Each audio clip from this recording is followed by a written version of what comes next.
Closed captioning for this program has been provided by Verizon Communications. The search for life and loved ones continues as President Bush promises victory against terrorism. For complete coverage, stay with CNN.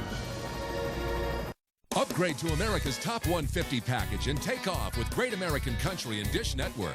You'll receive the Top 150's latest programming edition, Great American Country, the newest 24-hour country music channel, bringing you your favorite superstars, classic artists, and new talent. You'll also be automatically entered to win a trip for two to Nashville. Call 1-800-333-DISH to upgrade today and get more music, better country from Great American Country and Dish Network. Call 1-800-333-DISH now. An ordinary town. You're not that Wilson as a fortune teller, are you? An ordinary woman. I don't call myself that. You think we'll live happily ever after? An extraordinary gift. You see something bad? On pay-per-view comes the heart-stopping thriller of a deadly mystery. Messing with the devil's gonna get you burned. And one woman with the ability to uncover the truth. Somebody's gonna try and kill me. The Gift. Rated R. Playing on pay-per-view. This is CNN.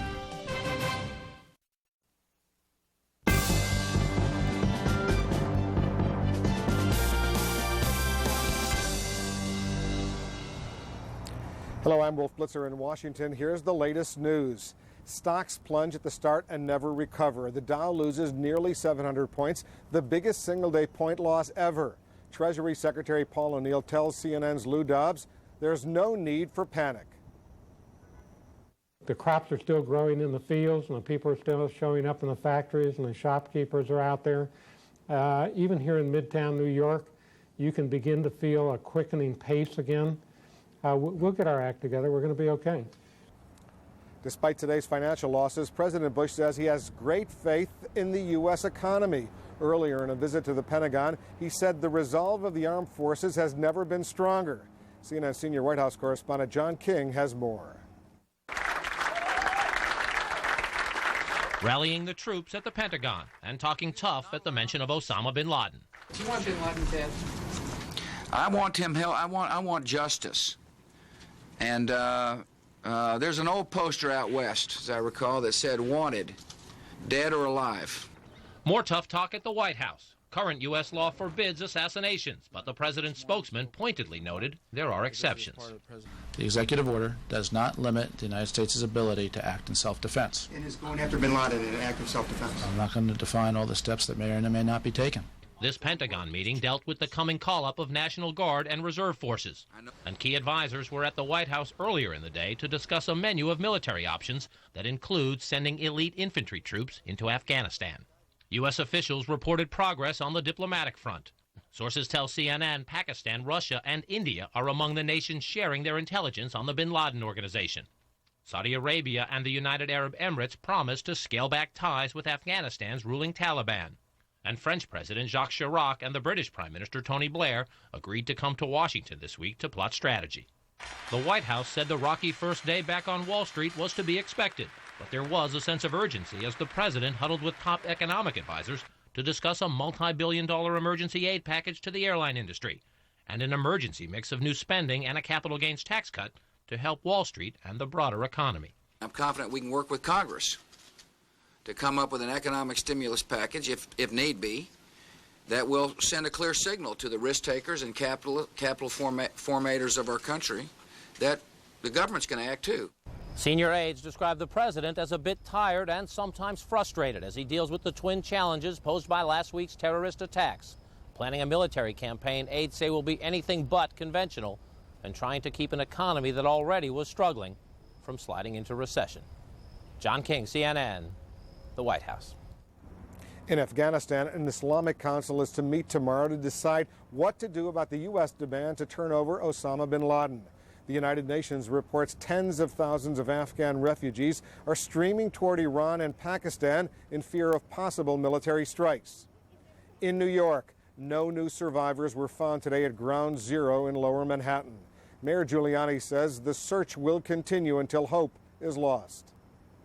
And speaking of hope, here's a hopeful sign. Major League Baseball is back. As 12 teams take to the field tonight, fans are combining love of the game with their love of country.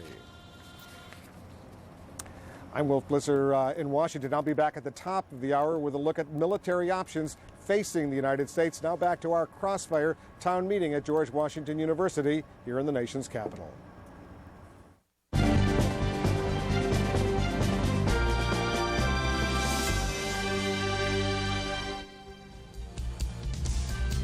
Welcome back to our special Crossfire Town meeting here at George Washington University. With our studio audience and our panel of experts, we're debating and discussing how America responds to terrorism.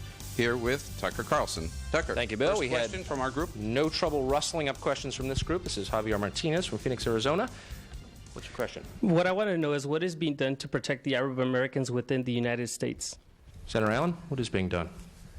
I think people are on heightened alert in a lot of different ways in this country, worried about terrorist threats and so forth. I think it's incumbent on all leaders, whether it's the president, whether it's the senator, whether it's a local sheriff, to understand that what makes America great and unique is that a government has been instituted two centuries ago to protect individual rights. And while we're fighting this terrorist threat, there's no reason, and in fact we cannot abrogate basic human rights, whether that's freedom of expression, the writ of habeas corpus being available, no unwarranted searches and seizures, and you don't discriminate against people because of their ethnic origin, their religious beliefs. And so there have been a few unfortunate and terrible attacks on people of Arab descent. And everywhere I've seen, there's been outrage over it. And so we do need to make sure that there is protection. I spoke to a family who lives relatively nearby me of Islamic descent. I'm not going to say which country they're from, but Muslims. And if you talk to those youngsters and see how they feel they're first and foremost American citizens, regardless of their ethnicity. They feel as bad as anybody who may be from Ireland or France or Japan or Korea or Mexico or anywhere else. They feel violated. We need to understand that all Americans share this grief, and there's no reason, in fact we have to be on heightened alert, that we don't have any of these malicious attacks on persons or their facilities, their places of worship or businesses. Robin, I see you want to follow up, and I want to ask you, I mean, are there religious roots to these acts of terrorism? Absolutely not. There's nothing in Islam, in the same way there's nothing in Christianity or Judaism that encourages suicide actions or the killing of innocents. I think the president actually took a very important step today by going to a mosque, trying to make sure that everyone understands this is not a war against Arabs or Muslims, but it's a war between civilization and terrorists. I see. Jim, let me get a question for you, okay? And I'll get you in the... One Go ahead, if I could, real quickly, sure. Not only is it terribly wrong for Americans to discriminate against and attack Arab Americans or Muslims, it is incredibly stupid, because if the FBI is going to have...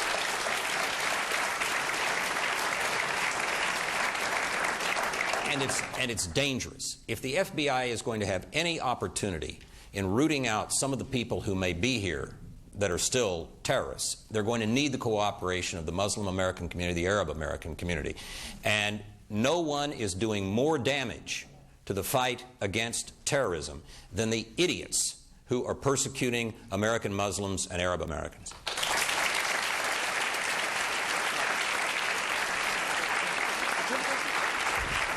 And this is Mark from San Francisco. Mark.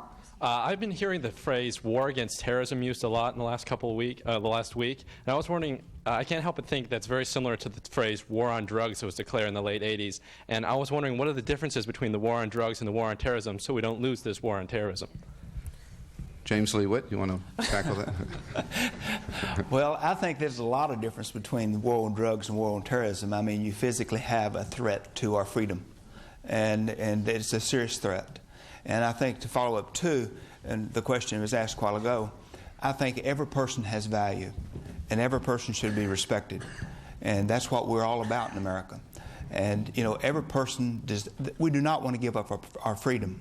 So the war on terrorism is different than the war on drugs, totally different. It's a threat against our freedom.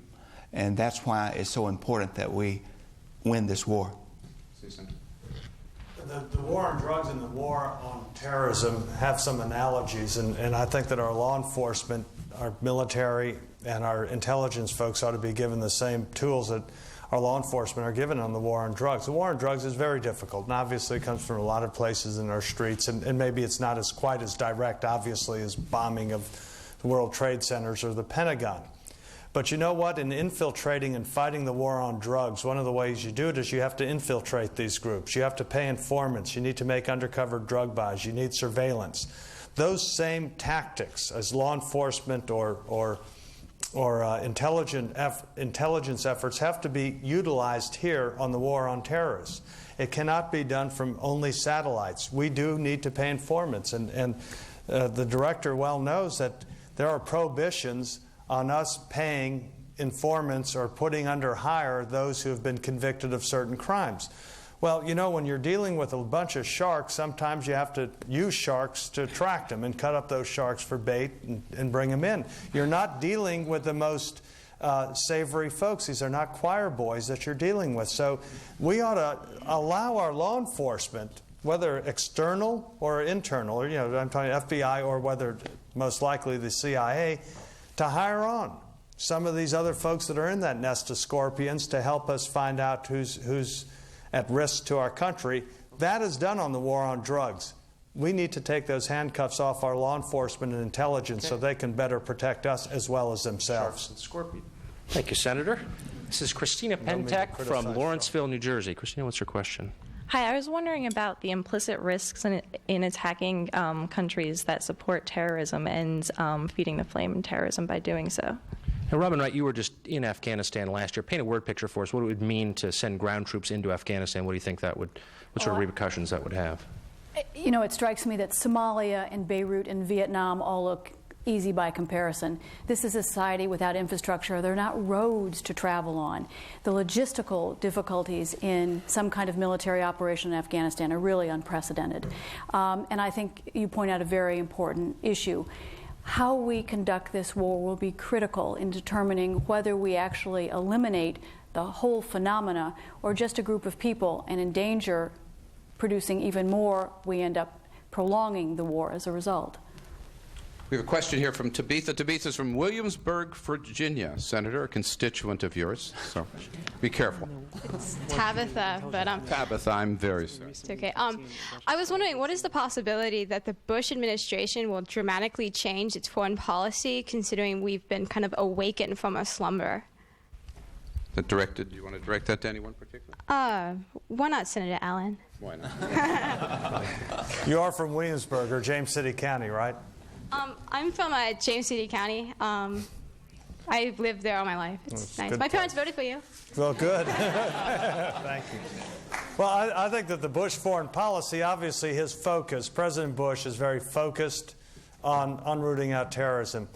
He is worried in what Robin was talking about is how are we going to procure this war, so to speak, and how we're going to be sure in making sure there's as little damage to those who are not guilty or complicit.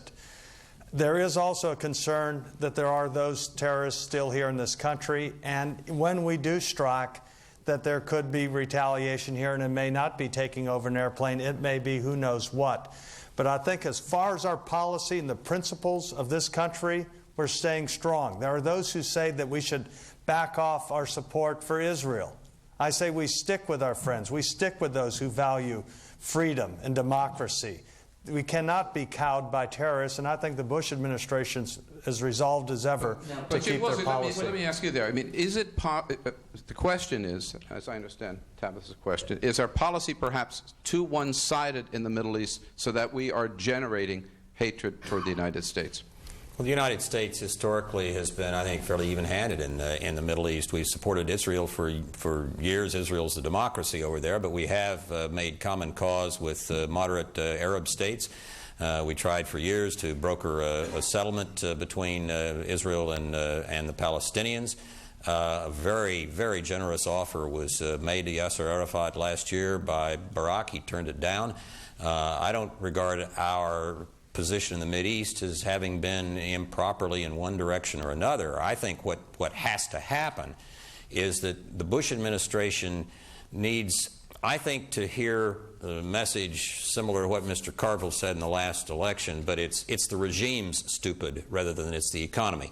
The problem is the regimes in the Mideast that support terrorism and give sustenance to it, whether it's the Taliban or Saddam Hussein or part of the Iranian regime, Syria. One needs to either get a change in posture of the regimes or change the regimes. Otherwise, you're just swatting mosquitoes to try to deal with malaria. You have to do something about the swamp. Bin Laden is a terrible, big, powerful, angry, evil mosquito, but he is just a mosquito. The problem is behind him. The problem is the people who support him. Let's talk about what's being done to swat him. This is Scott Levy from Arlington Heights, Illinois. Yeah, Director Woolsey or Senator Allen, we've heard a lot in recent weeks and months about the characterization of the intelligence community as a complete failure, be it the purchasing of information from our agents, or recent weeks we've seen, obviously the trade towers and a lack of knowledge about those incidents or their ability to take place. My question is, have we done anything, or can you enlighten us of activities in recent weeks that the intelligence community has taken to be proactive? How should we be confident in our intelligence community when it certainly seems that they have failed us in many different instances? Well, Senator Allen made a very good point earlier that we have to be able to penetrate these terrorist groups overseas. And in 1995, I hasten to say, after I stepped down from the job, the CIA adopted some guidelines that make it difficult to penetrate terrorist groups because one is deterred, if one is a case officer, from recruiting a spy inside a group if that spy has some violence in his background. Well, that's like telling the FBI to penetrate the mafia, but you can't put any crooks on your payroll as informants. It's nuts. Hopefully that will change. The CIA actually overseas did a rather good job back in 1999 at blocking some terrorist incidents that were going to take place at the end of 99 for the year 2000. But the budgeteers in the executive branch, and possibly in the Congress later, but mainly in the executive branch, in our time-honored American fashion, as soon as Y2K was over, they dusted off their hands and said, well, the terrorism problem is solved, let's cut the budget. And so for the last year or two, the budget for counterterrorism work by the CIA has been down. That's two of the things that need to be changed. All right, panelists, thank you. You're watching one other thing. Sorry, Senator. I agree with everything he said. Do not blame these hardworking, dedicated individuals in law enforcement and also in intelligence overseas. They have very risky, dangerous jobs. And so I'm not going to blame them. They need more tools. They need to take those handcuffs off. In addition to the worries about biological terrorism, another one that we need to worry about is cyber terrorism. Again, that's something that could just really foul up not only transportation but finances and our power grids in this country. Excellent. So, all right, members of the panel, we're going to take a break, and we'll be back soon with our Crossfire special town meeting, How America Responds to Terrorism, live from the campus of George Washington University. We'll be right back with more questions from our audience.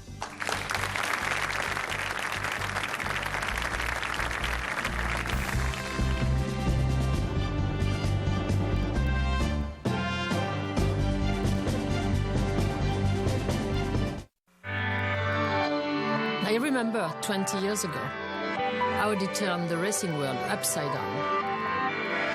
First by introducing a race car with quattro all-wheel drive, and second by having a woman drive it.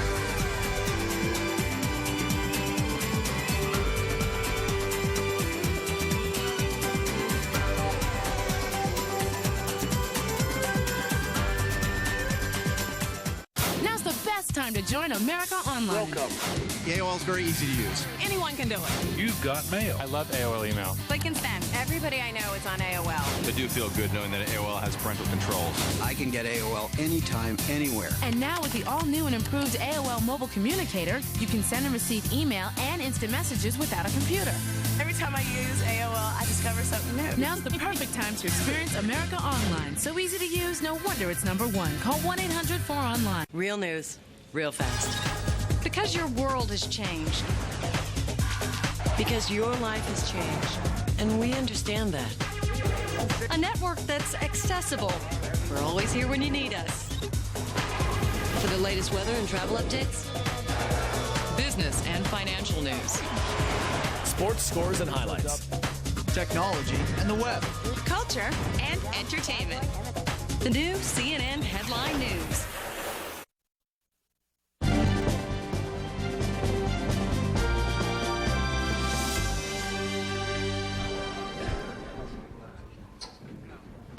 Welcome back to Crossfire Special Town Meeting. We're here at George Washington University in Washington, D.C., talking about the tragic events of 6 days ago. With us, a terrific panel. Let me ask you, James Lee Witt, what can the average American do to protect him or herself from future terrorist attacks should they happen? Well, I think the most important thing they can do, Tucker, is to sit down as a family and put a plan together that they could have as a family and knowing what to do if some type of an event happens. Because if you have children at school and both the parents are at work, then you need to, and if an event happens that disrupts that community, then they need to know of somebody's phone number, aunt or uncle or cousin in another state or out of that area, that they could all call just to say that we're okay. Because the fear of not knowing, it causes a lot of other people to get affected or hurt because they're very concerned about their family. And then also they can sit down and make sure that they have, if you're preparing for a hurricane or tornado or whatever it may be, make sure you have a kit in your home to be prepared. Those are just small things. Doesn't cost much at all. You can go to one of your local stores and buy what you need. And talk to your local emergency manager, your local fire chief, or your local police chief, and say, what will you do if this happens? How can we be prepared? And that's very important.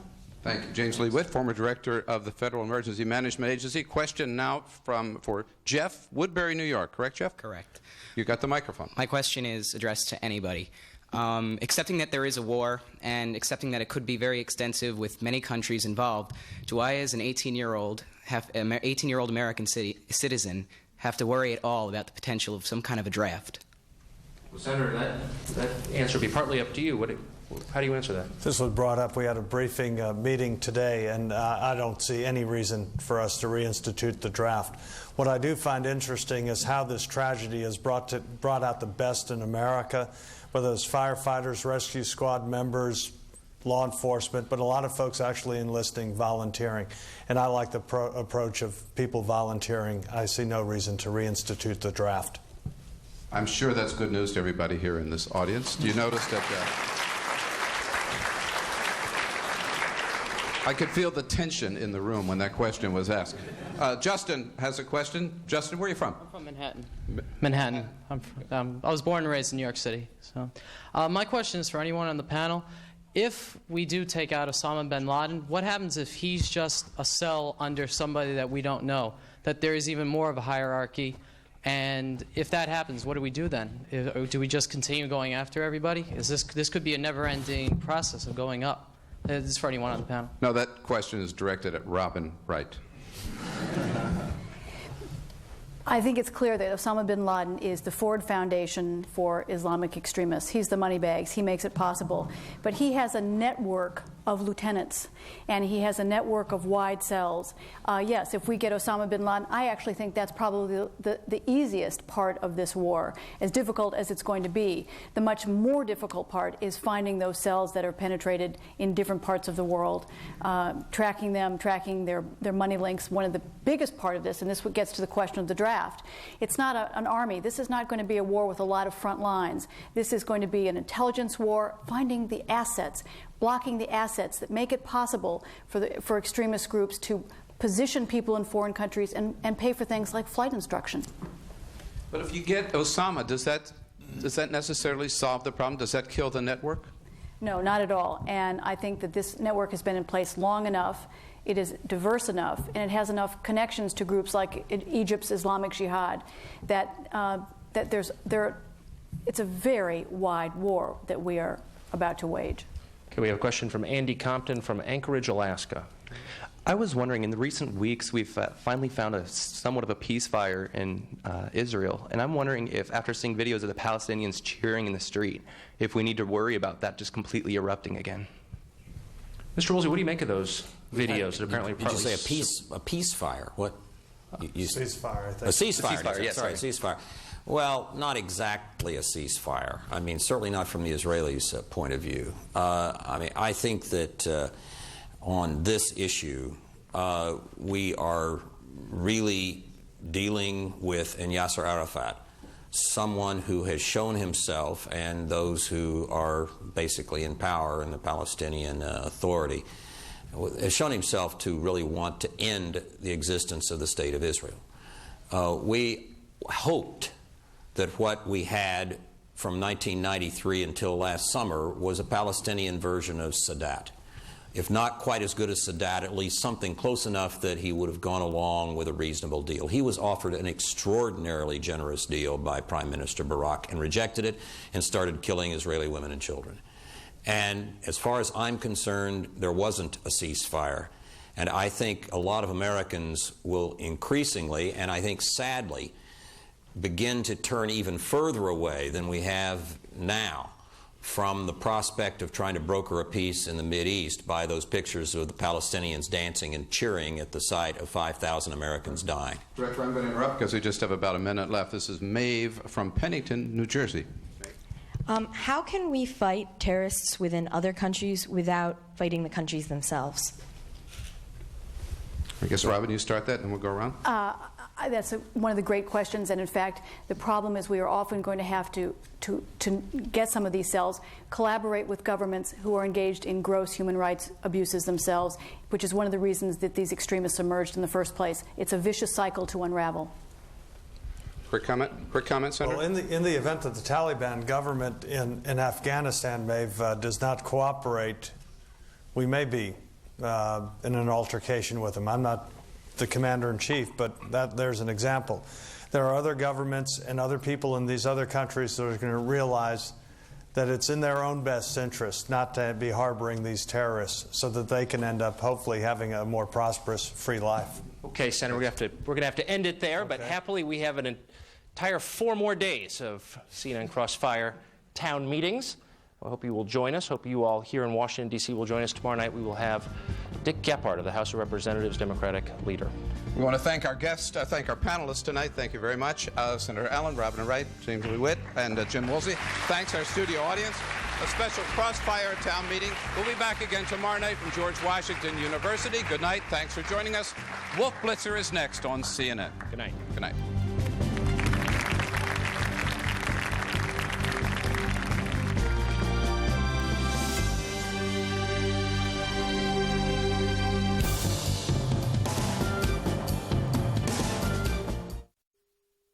Closed captioning for this program has been provided by Verizon Communications.